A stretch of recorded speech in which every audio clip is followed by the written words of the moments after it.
acknowledgement of our access to digital technology and use of ESPN's platform for direct-to-consumer access. And we'll still have access to ESPN's many platforms, including the SEC network, and in 24, again, when in fully effect, we will be able to announce more game times earlier, like in the summer, so that our fans and our schools have the ability to plan well in advance of the season. In March of this year, our women's basketball student athletes and coaches were rightly outraged about the inequities that became apparent around the Ncaa tournament in San Antonio. On June 21st, the Supreme Court issued its decision in the Alston case, making it clear that the status quo in college athletics is not an option. And on July 1st, student athletes began their activity around name, image, and likeness opportunity. All of that illustrates our reality that we must change. But as we think about change, we must also remember that not everything is broken around college sports. We need a reminder about the many positive realities that don't receive full or accurate attention. Because we need to understand what works well and what needs to be sustained as we look towards a future in this expectation of change. So let's start with the Olympics. According to the United States Olympic Committee and Paralympic Committee, there are 613 United States Olympians. 463 of those had a college athletics experience. And that will include 80 current or former SEC student athletes, and we're one of 3 conferences where all 14 of our universities will be represented by at least one Olympian. And there's not a football player among that group. Our national college sports system makes that happen. If you change college sports, you change our Olympic development and support system in this country. When we were faced with the economic fallout from a revised schedule, a delayed start, reduced fans, reduction in ticket sales, we didn't back away from our responsibilities. In fact, we as a conference stepped up. In the SEC, we did not have any sports dropped or discontinued in our athletics programs. And well before there was an NCAA rule introduced, our conference acted to assure those student athletes who decided to opt out of playing that they would retain their financial scholarship through their athletics program. The result was we had 185 student athletes opt out who enjoyed that support from their university. And while we're talking about accurate data around college athletics, understand that our student athletes don't go hungry. There are no limits around the nutritional support provided to our student athletes. There's also been misrepresentations of what happens when a student athlete is injured. Understand, when a young person enrolls on our campuses to participate in college athletics, they, as a matter of standard practice, go through advanced medical screenings. The reality is, young people have maladies detected through that process that for the first time are frequently treated. And when we have injuries in college sports, our student athletes have access to world-class physicians and the best rehabilitation support. And when a student athlete is injured and no longer able to participate in their chosen sport, our universities willingly provide support under the NCAA's medical exemption category, and last year that included financial support to 105 student athletes in this league. In addition to the financial support provided to student athletes who are injured, unable to participate, or opted to not participate, we had 127 student athletes supported by SEC athletics departments whose eligibility was complete before they completed their undergraduate degree. They were welcomed back willingly by our programs, not because of a rule or government mandate, because that's how we care for young people. And in any year, there are more than 5,400 student athletes supported through an athletic scholarship in the Southeastern Conference. Of that group, we saw 67% of our teams access national championship postseason tournaments or playoffs. We had eight different universities with 9 teams earning national championships. So I'll clarify that. What that means is more than half of our universities, 8, celebrated their own national championship moment since January of this year. The SEC produced 12 Players of the Year from our 21 sports. We had the Ncaa Woman of the Year, a National Football Foundation Scholar Athlete, 2 Honda Sport Award winners, and I could go on with a list of individual accolades.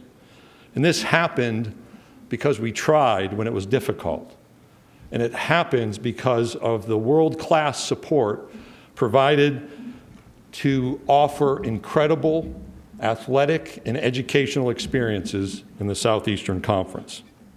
To make what happened last year take place, we had to create a conference-wide COVID testing program. That involved a third-party logistics and medical support team. It included nearly 350,000 COVID tests. About 340,000 were lab-based PCR. That was our standard through the week, through every sport, regardless of the season. Another 10,000 rapid antigen tests. Right now, 43% of our football teams, that's 6 of 14, have reached the 80% threshold in roster vaccination. That number needs to grow and grow rapidly. We have learned how to manage through a COVID environment, but we do not yet have control of the COVID environment. And that finds us preparing to return towards normal this fall. But we see realities around us. Olympians are removed from participation because of positive COVID tests. The Yankees-Red Sox game last Friday was postponed. And sadly, our colleagues at North Carolina State weren't able to continue the competition in the College World Series, which we cherish competition, particularly at that time of the year. But each reminds us of the need to be vigilant about our health. Let me be clear to our fans, to our coaches, to our staff members, and to our student athletes. COVID-19 vaccines are widely available. They've proven to be highly effective, and when people are fully vaccinated, we all have the ability to avoid serious health risks, reduce the virus's spread, and maximize our chances of returning to a normal college football experience and to normal life. With 6 weeks to go before kickoff, now is the time to seek that full vaccination. And we know nothing is perfect, but the availability and the efficacy of the COVID-19 vaccines are an important and incredible product of science, not a political football, and we need to do our part to support a healthy society. Because as we look back, the potential absence of college sports last year caused us to think about not losing sight of the lifelong experiences, the laboratory of learning that takes place, and the educational benefits that accrue to the people who participate on our teams. But just like every human endeavor, college athletics is not perfect. And you know the criticisms. Many of you have likely written those criticisms. And as leaders, we have a responsibility to improve our attention to genuinely identifying, addressing, and resolving the lingering issues. Not everyone's going to be pleased, and change takes time. However, if we understand both the strengths of college sports and the key areas to be addressed, we can work towards effective solutions. But let's leave the legislative issues and the COVID issues for just a few moments.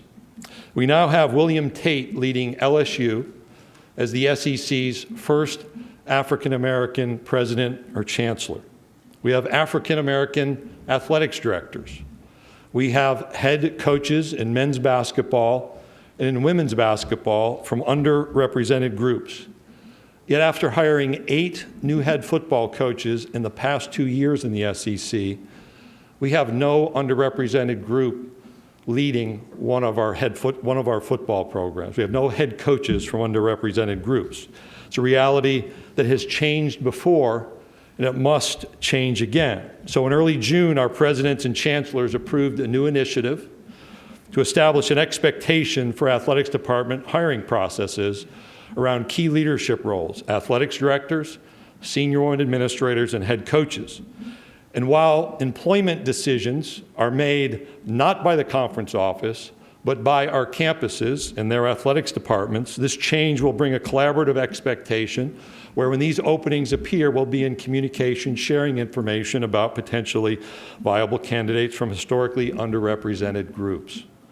To make certain our member institutions are fulfilling their expectations under this new policy, each year will be expected to provide a written certification to the commissioner about their efforts to include diverse candidates in their finalist pool, and we'll share this information with you a bit later today. But as times change, we find ourselves not celebrating first downs, touchdowns, or championships. Instead, we talk about litigation, about legislation, and about lobbying. We are in a transformative time, perhaps the most transformative time in the entire history of college sports. And there must be recognition that this transformation can't come from a set of siloed decisions. We have to understand the connection, the nuances, the implications, and the unimagined outcomes associated with decisions. So let's start first with a continuing point of criticism, and that's the economics of college sports. However, as we adjust to different economic expectations around college sports activity, we all must understand the reality associated with whatever direction emerges.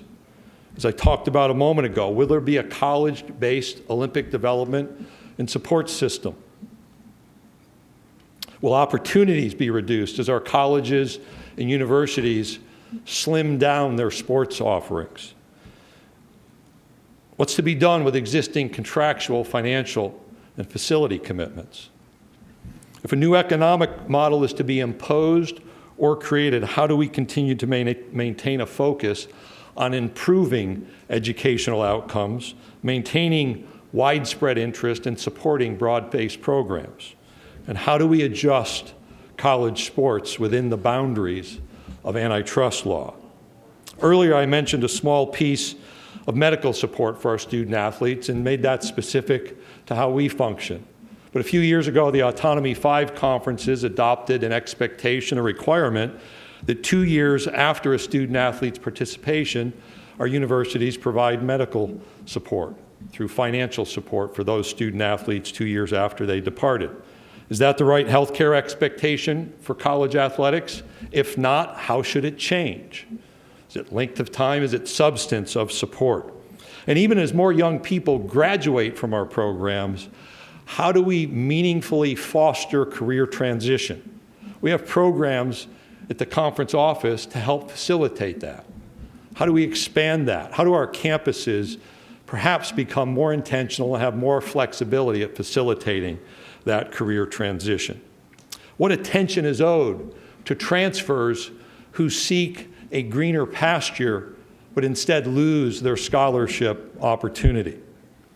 This year's transfer portal had over 1,600 FBS scholarship recipients enter. There are still 1,100 active in that portal. Across all Division I sports, over 13,000 entered, and over 11,000 still remain. There's not enough information for me to explain that data, but we have a responsibility to dig deeper, because it's not good enough just to provide flexibility. We have to understand the impacts of our decision making. We also have to understand how to support an environment that provides more flexibility, permits legitimate transfers while holding to account those who tamper and want to turn college rosters into their personal recruiting grounds. In December, I sent a lengthy letter to the Ncaa Division I Council. My purpose was to identify and make observations around the NCAA's enforcement and infractions process that I felt had to be addressed sooner rather than later. And in each observation, I offered at least some form of suggestion to help guide us forward. Perhaps not perfect suggestions, but something to be considered. Because we need to be clear, those accused of violations deserve a fair and timely outcome. And those who compete against those accused of violations deserve that same fair and timely outcome. And the national process for accountability must focus on issues of primary importance, with cases resolved in the most timely manner possible. And it's easy. In fact, I've been at fault. It's easy to criticize the NCAA. It's an organization of over 1,000 different institutions at 3 different divisional levels. In Division I, there are 351 campuses, 32 conferences. That's a difficult role. But I was pleased by President Emmert's call to reconsider the responsibilities of the National Office of Conferences and of campuses. While not knowing the path forward, we desire this necessary dialogue, as it remains important for college athletics to have an effective governing body. We have to move forward producing legally defensible, relevant results and regulations. We must recognize the expectations, demands, and pressures that are present on the campuses of this conference are not uniform across all of Division I. And expecting every conference to come together to debate, discuss, and produce effective decisions for everyone is not our modern reality. We must begin to adapt.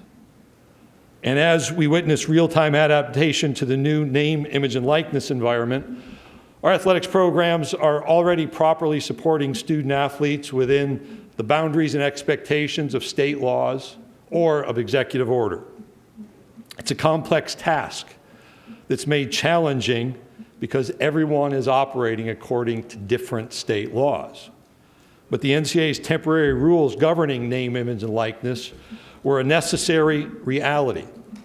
But those interim policies are no substitute for a uniform national standard. While we all will benefit from a standard that supports the interests of student athletes while preventing exploitive practices, with policies that can be understood and administered by universities and colleges at every level, while also providing prospective student athletes with clarity as they are recruited nationally across state lines and have to understand the different name, image, and likeness laws. Because state laws are either inconsistent or non-existent, the NCAA rules can no longer resolve key issues. We need a federal solution. We understand it's difficult to gather the support for such federal legislation. However, congressional action is necessary if we're going to provide every student a clear, consistent, and fair opportunity to benefit from their name, image, and likeness. The Southeastern Conference and our member universities are ready to engage in the collaborative problem-solving effort with all of college sports major stakeholders. Our present reality highlights the need for a national dialogue on what is expected of college sports, be it healthcare, educational certainty, career transition, examining the economics, or myriad other issues. We in the SEC are dedicated to the shared values of higher education and high-level collegiate athletics competition while ensuring the unifying traditions and spirit of college sports remain interwoven into our nation's campuses and our communities. And we must now take the additional step of ensuring student athletes are provided with modern and reimagined opportunities to benefit from their participation in college sports. Let me again say thank you for everyone who made it possible for us to be here today. Thank you for your flexibility since that date in March of 2020 when everything was going to Zoom. You remember, people weren't happy that we created that distance, but we did things that we had to do to make possible what we achieved. Our staff is here and ready to help through the remaining days. As is our tradition, I'm going to turn it over to Kevin, but I'm going to leave you with this one last reminder. The times are changing. It's not simply a song lyric, it's a reality. It is an uncomfortable reality, but that's how progress is made. Through it all, I remain convinced in the Southeastern Conference, our best days are still ahead. So Kevin, I'm going to grab a drink real quick, and I'm going to throw it to you.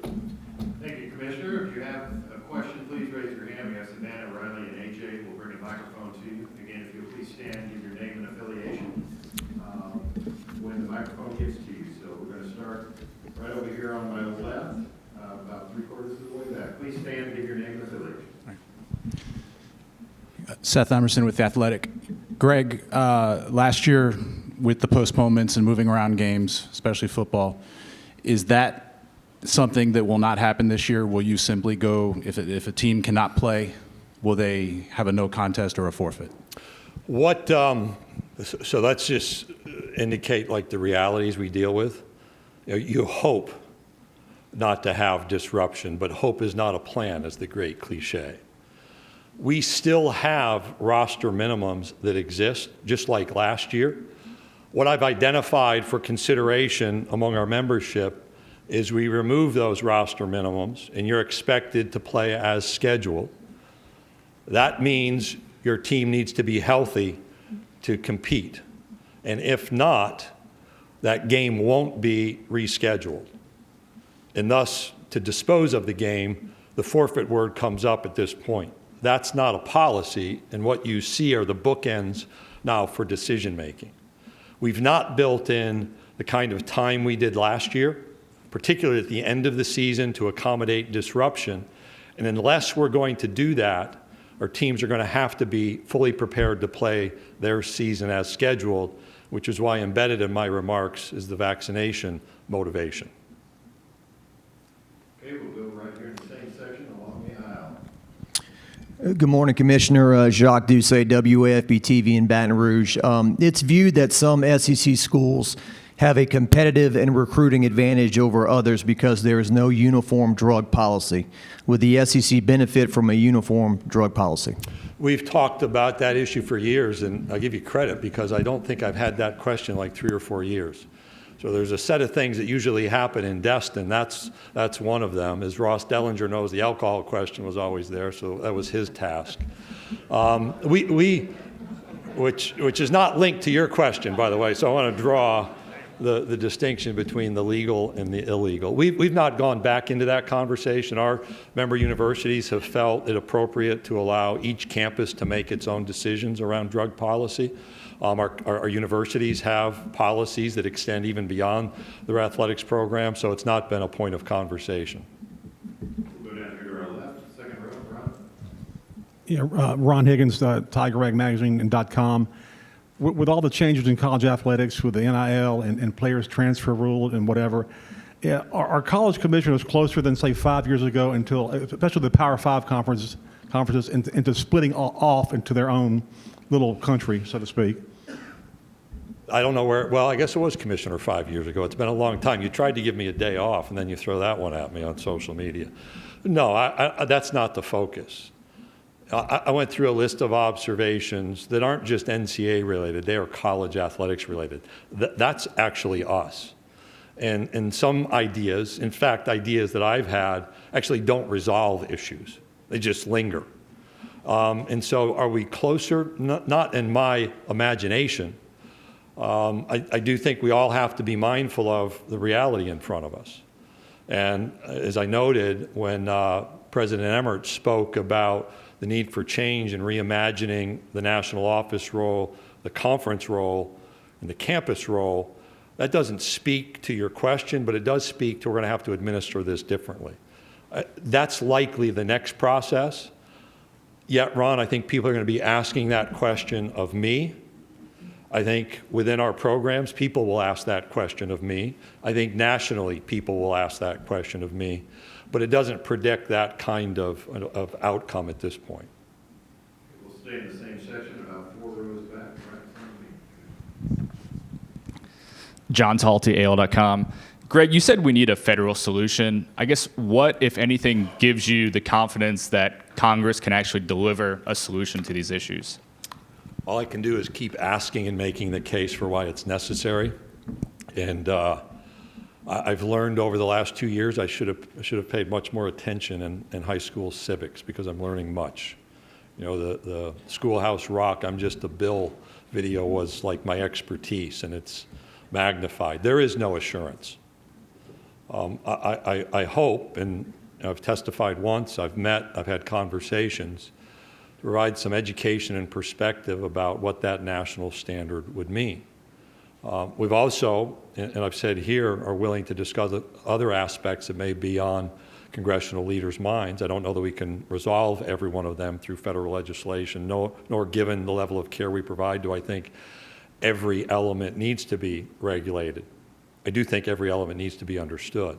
So John, do I have assurance? Can I predict an outcome? I cannot.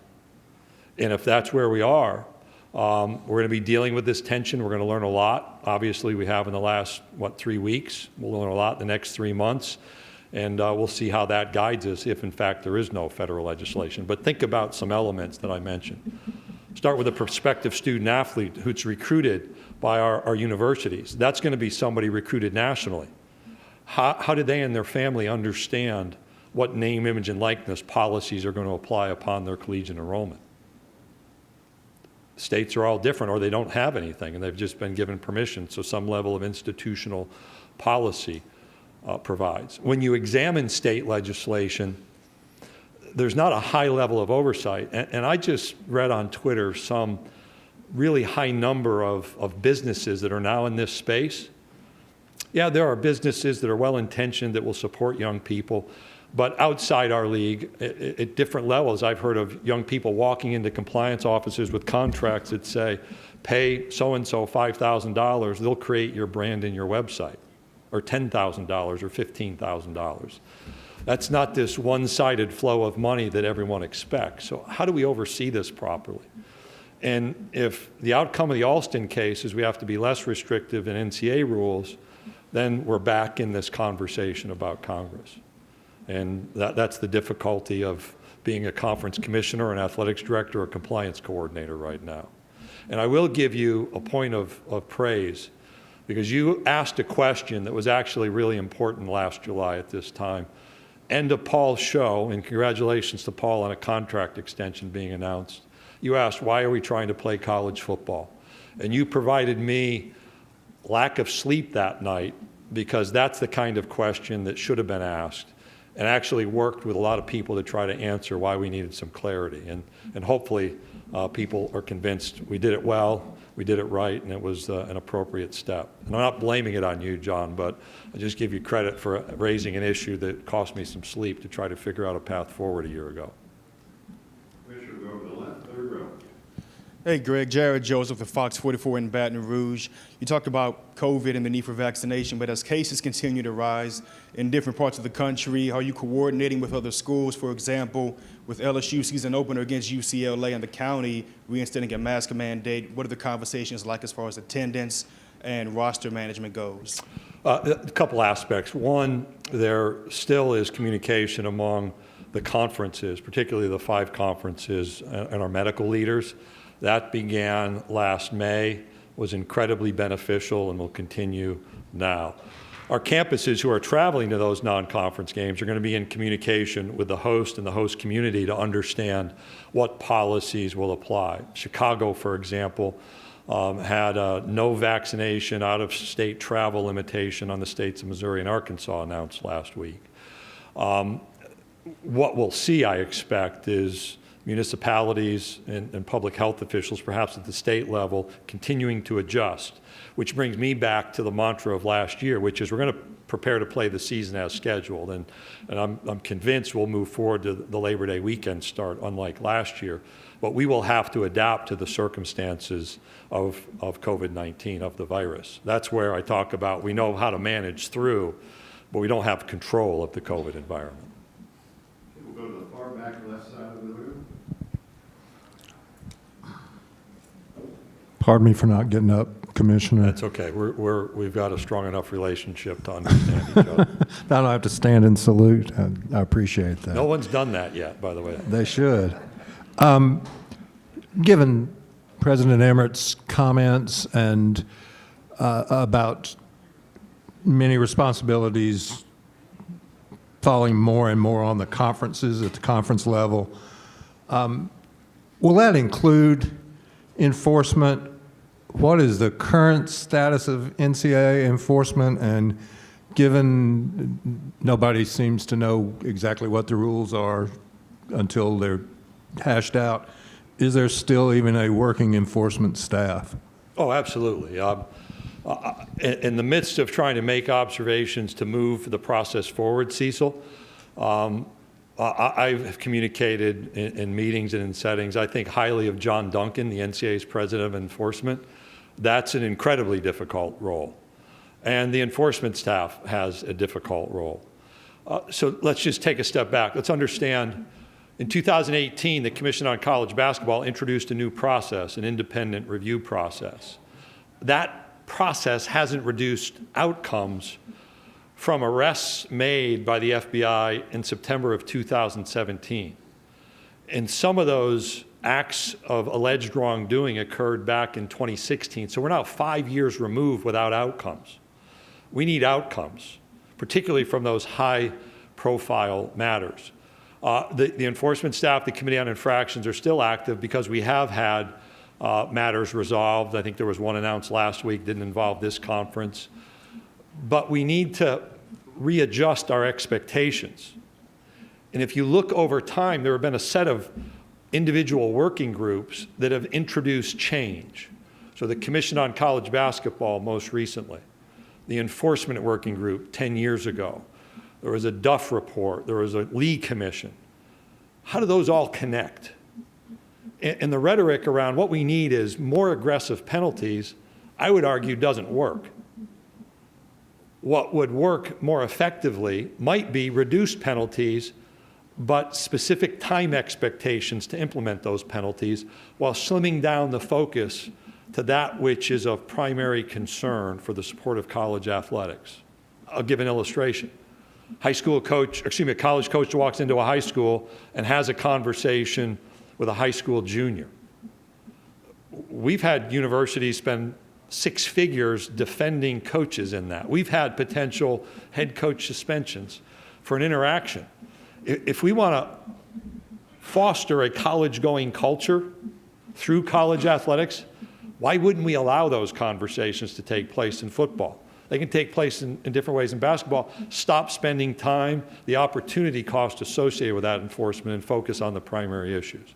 So yes, there is a role, incredibly hard job. I have a lot of respect for those leading in that work, but we have to have timely outcomes, particularly in high-profile matters. And I spoke of fair and timely, which I think is a two-way street in this process. Okay, as we get ready for the coaches and players, we'll take one final question here in the center aisle. Brandon Marcello, 24/7 Sports. Commissioner, you talk about a lot of these changes that need to be made and trying to make progress on that, but with so many different voices in the room and trying to get everybody on the same page, one, how do you get to that point where you get everybody in the same room and start making progress? And secondly, is there also an onus on, say, the commissioners and, for that matter, the university presidents who maybe haven't been as vocal as we have seen some commissioners? I'm not convinced you can put everyone in a room and have the needed outcomes. It doesn't mean everyone's just detached, but it may be that we have to first identify the principles for change. That informs some elements of change that brings about a process for change. As I said, I don't know the path forward. We have a responsibility, and almost to Cecil's question, as things are delegated, you take enforcement. You know, we had an investigator 20 years ago, or 15 years ago, or 17 years ago is when it stopped, because it didn't work effectively. The Pac-12 had its own process, kind of double jeopardy. That's gone away. So there are roles. In answering your question directly, I think some high-level thought focused on specific elements is at the core of this. And we can add, but we're not going to solve every problem and be able to legislate college athletics programs through the Ncaa manual. We can govern some aspects, but 450 pages seems less relevant today than it ever has before. All right, thank you for your time, Commissioner. We'll be back with our first coach momentarily. I'll be back for my introductions, which I know you all cherish. You missed them last July.